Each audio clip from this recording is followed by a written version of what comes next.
Welcome to ચેતુસ kitchen. આજે આપણે બનાવીશું લસણની કઢીનું શાક। તો એના માટે આપણે અહીંયા 3 ગાંઠિયા લસણના ફોલી લીધા છે અને 8 થી 10 કળી લસણની લઈ અને 2 લીલા મરચાં, એક ઇંચ આદુનો ટુકડો લઈ અને દરદરું આપણે ખાંડી લીધું છે। સ્વાદ મુજબ મીઠું, લીલા ધાણા અને 2 ટમેટાને આપણે ખમણી લીધા છે અને બાકી મસાલાની અંદરથી જે મસાલાની જરૂર પડશે એ મસાલાનો ઉપયોગ કરશું। અને લસણના શાકના વઘાર માટે તેલ એકદમ ઝડપથી અને સરળતાથી બની જાય।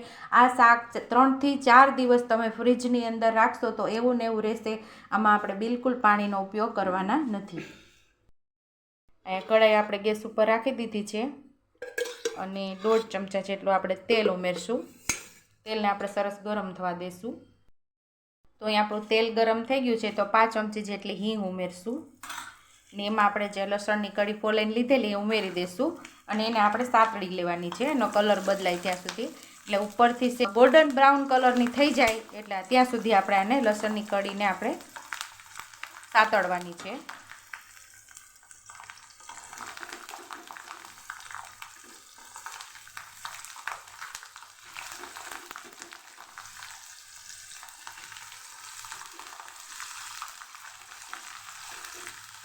આ લસણની કઢીનું શાક તો વર્ષો જૂનું છે। પહેલાંના જમાનામાં દાદી નાની આપણે આ શાક બનાવતા, રોટલા ભાખરી કે રોટલી સાથે ખાવાની ખૂબ મજા આવતી। ઉપર સેજ લાલાશ પડતું આપણું આ લસણ થઈ ગયું છે। તો જે આપણે લસણ દરદરું ખાંડીને લીધેલું મરચાં, લસણ ને આદું એને ઉમેરી દઈશું આપણે આમાં।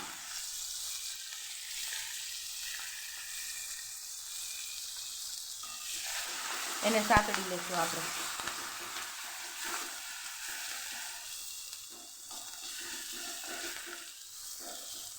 આ લસણની કઢીનું શાક આજે આપણે ટમેટાં ઉમેરીને બનાવીએ છીએ। આ જગ્યા ઉપર તમે 2 કપ છાશ ઉમેરી અને એકદમ સરસ ઉકળવા દેજો અને પછી તમે સેવ ઉમેરીને પણ આ લસણની કઢીનું શાક બનાવી શકો છો।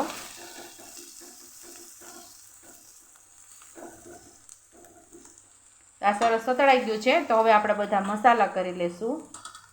5 ચમચી જેટલી હળદર ઉમેરશું, 1 ચમચી જેટલું ધાણા જીરું પાવડર ઉમેરશું, મિક્સ કરી લઈશું। 1 ચમચી જેટલું લાલ મરચું પાવડર ઉમેરી ગેસ ધીમો કરી નાખ્યો છે। પહેલાં મિક્સ કરી લઈશું આપણે। અહીંયા હવે આપણે ટમેટાં ઉમેરી દઈશું એટલે આપણો મસાલો લાલ મરચું પાવડર બળી ન જાય।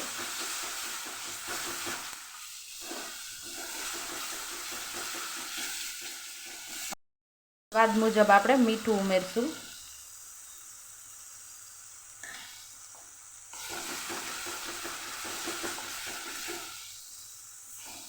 ટમેટાનું પાણી શોષાઈ જાય ત્યાં સુધી આપણે આને સાતળવાનું છે। આમાં આપણે પાણી જરાય નથી ઉમેરવાનું। આ શાક આપણું 4 દિવસ સુધી ચાલે છે। ફ્રીજમાં તમે 4 દિવસ સુધી રાખીને ખાઈ શકો છો, કાંઈ જ ન થાય આપણા આ શાકને।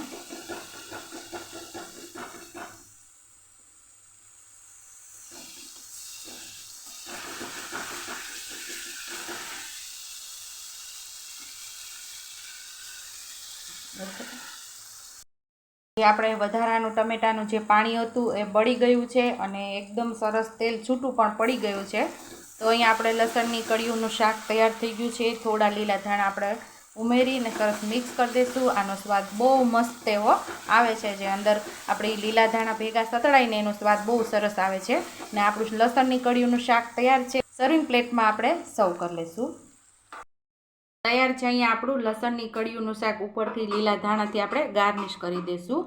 જો તમને મારી રેસીપી પસંદ આવી હોય તો મારી રેસીપીને લાઈક કરજો, શેર કરજો, સબસ્ક્રાઈબ કરજો, બેલ આઇકોનને દબાવતા ભૂલતા નહીં અને કમેન્ટ બોક્સમાં કમેન્ટ કરજો મારી રેસીપી કેવી લાગી।